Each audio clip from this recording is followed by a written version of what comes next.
আমরা কিন্তু তাদের সাথে কথা বলেছি, সরাসরি কথা বলেছি।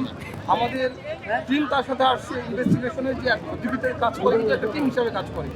পুরো টিম কিন্তু তার কাছে একটা টিম আসছে, আমরা কাছে সারাদিন ধরে কিন্তু কাজ করতেছি তাদের সাথে। আমরা কিন্তু তাদের সাথেই কাজ করতেছি। আমি বলি বলেন,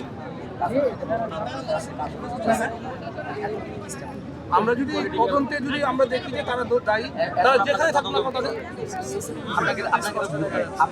সিসি ফুটেজে কিন্তু তাদের কিন্তু অবশ্যই আছে। একবারে কষ্ট দেখা যাচ্ছে।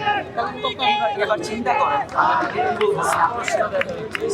তারা নেতৃত্ব দিয়েছে। কি বললেন আপনি যে আপনি মানে আন্দোলন আরো বড় করেন? আমরা এই জিনিস আপনার সাথে আমি কথা বলি, শুনুন, আপনি তো এখানে থাকেন, আমার সাথে কথা বলেন। আপনার সাথে আমাদেরকে এই কথা না বলতে পারেন, দ্যাটস ওয়াই আমরা সিসিটিভি ফুটেজটা হচ্ছে মিডিয়াতে পাবলিশ করছি। আপনাকে একবারও দেখেন নাই? আমরা কিন্তু কালকে থেকে কিন্তু আপনাদের সাথে কিন্তু কথা কাজ করছি। আমরা কিন্তু প্রতিটা লুককে কিন্তু ফুটেজ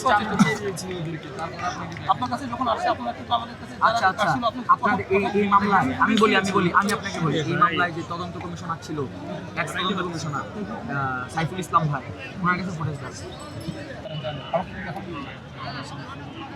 আমরা একেবারে মানে একদম পিন পয়েন্টিং করার চেষ্টা করতেছি যে তাদেরকে ফার্স্ট ফাইন্ড আউট করে। আচ্ছা আমরা কিন্তু আপনাকে কিন্তু আগেও বলেছি, এখনো বলছি, যারা তাকে মেরেছে তাদেরকে সামনে থেকে যদি কারণ হচ্ছে তারা কিন্তু একটা স্বীকৃতি দেবে যে তারা তাদের নেতৃত্বে কাজটা করেছে, তাদের কথায় তারা এখানে এসেছে। তখন কিন্তু আমাদের ধরা কিন্তু সহজ হয়ে যায়। আইনের একটা বিষয় আছে, আপনি আইনের শুধু আপনার কথা মতো ভিত্তি করে বেশ কিছু ছেলে তারা কিন্তু কিছু আসামিদের নাম বলেছে, আমরা কিন্তু সেই আসামিদের ধরে ধরে কিন্তু